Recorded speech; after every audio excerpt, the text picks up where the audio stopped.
ഞാൻ നിങ്ങളുടെ സ്വന്തം സുലോചന ടീച്ചർ. ഞാനിന്ന് ഉണ്ടാക്കാൻ പോകുന്നത് ഒരു ഇഡ്ഡലി ഫ്രൈ ആണ്. ഇഡ്ഡലി എന്ന് പറഞ്ഞാൽ നമ്മൾ വീട്ടിലെ ബ്രേക്ക്ഫാസ്റ്റൊക്കെ എന്നും കഴിക്കുന്നതാണ്. അപ്പോൾ ഇഡ്ഡലി ബാക്കി വന്നു കഴിഞ്ഞാൽ അതിന് ചിലവർ ഉപ്പുമാവ് ഉണ്ടാക്കും, ചിലവർ ഫ്രൈ ഉണ്ടാക്കും. ഫ്രൈ ഉണ്ടാക്കുന്ന മെത്തേഡ് ഏറ്റവും ഈസിയസ്റ്റ് ആൻഡ് ടേസ്റ്റിയസ്റ്റ് മെത്തേഡാണ് ഞാൻ പറയാൻ പോണത്. വളരെ ഈസിയാണ്, ആരും വേസ്റ്റാക്കി കളയരുത്. ഇഡ്ഡലി കൊണ്ട് ഇത് ഞാൻ പറയുന്ന പോലെ ഉണ്ടാക്കി കഴിഞ്ഞാൽ വളരെ നല്ലതാണ്. അതിന് വേണ്ടത് അത്യാവശ്യമുള്ളത് എന്താ വെച്ചാൽ ഇതാ ഇത്തിരി വെളുത്തുള്ളി ഇഞ്ചിയും കൂടി അരച്ച്,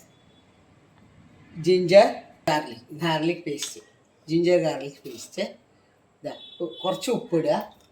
പിന്നെ അത് കഴിഞ്ഞാൽ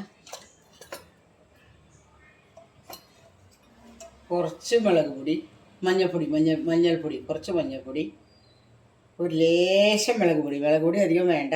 സാമ്പാർ പൊടി നമ്മൾ ഇടണ്ട. അത് കഴിഞ്ഞ് സാമ്പാർ പൗഡർ 1 ടീസ്പൂണോ 2 ടീസ്പൂണോ ഇടാം കേട്ടോ. അത് എന്നിട്ട് മാരിനേറ്റ് ചെയ്താൽ 1 സ്പൂൺ ഇട്ടു. ഞാൻ ഇനി നോക്കാം, പോരെങ്കിൽ നമുക്ക് വീട്ടിൽ ചേർക്കാം. മാരിനേറ്റ് ചെയ്തിരിക്കുക കേട്ടോ, നല്ലതാണ്. ഇത് വറുത്ത് ലേശ കായ ഇതിലിടണം. സാമ്പാർ പൊടിയുടെ മണമുണ്ട്, എന്നാലും കായ ഒരു ലേശം കൂടുതലിട്ടാൽ നല്ലതാണ്. കടായി ചൂടാക്കി വെളിച്ചെണ്ണ ഒഴിക്കണം കേട്ടോ. ഞാൻ വെളിച്ചെണ്ണ ഒഴിക്കണേ, നല്ലെണ്ണയും കൂടി ഒഴിച്ച് വറക്കാം.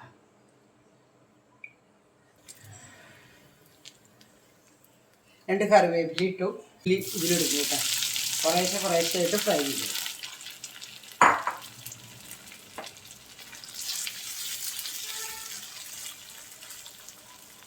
നല്ല ടേസ്റ്റാണത്. ഇതിൻ്റെ കൂടെ എന്തെങ്കിലും വല്ല ഫ്രൂട്ട്സും കൂടി കഴിച്ചാൽ ബ്രേക്ക്ഫാസ്റ്റായി. അല്ലെങ്കിൽ ഇടനേരം പിള്ളേർക്ക് ഉണ്ടാക്കി കൊടുക്കാം. പിള്ളേർക്ക് സ്നാക്സായിട്ട് യൂസ് ചെയ്യാതെ വളരെ ടേസ്റ്റുള്ള പലഹാരമാണ്. ഫ്രൈ തയ്യാറായി. വളരെ ഈസിയാണ് ഉണ്ടാക്കാൻ, വളരെ ടേസ്റ്റ് ഉണ്ട്. ഒരു സ്നാക്സായിട്ട് 4 മണിക്ക് കുട്ടികൾക്ക് കൊടുക്കാം. വെക്കേഷനാണ്, ആ സമയത്ത് അമ്മമാരൊക്കെ ഇത് ഉണ്ടാക്കി കൊടുക്കുക. ഈ ഇഡ്ഡലി ഫ്രൈ ഇങ്ങനെ ഒന്ന് ട്രൈ ചെയ്യൂ. കുറച്ച് വെളുത്തുള്ളി ഇഞ്ചി പേസ്റ്റും കുറച്ച് സാമ്പാർ പൊടിയും കൂടി ഇത്തിരി ലേശം കായും ചേർത്തിട്ട് അത് മാരിനേറ്റ് ചെയ്ത് വെച്ചിട്ട് ഒരു അരമണിക്കൂറോ അല്ലെങ്കിൽ 10 മിനിറ്റോ കഴിഞ്ഞ് അത് ഫ്രൈ ചെയ്ത് കൊടുത്തു കഴിഞ്ഞാൽ കുട്ടികളൊക്കെ തിന്നും. വളരെ ടേസ്റ്റിയാണ് ഈ സാധനം. അതുകൊണ്ടാണ് ഞാൻ പറയുന്നത്.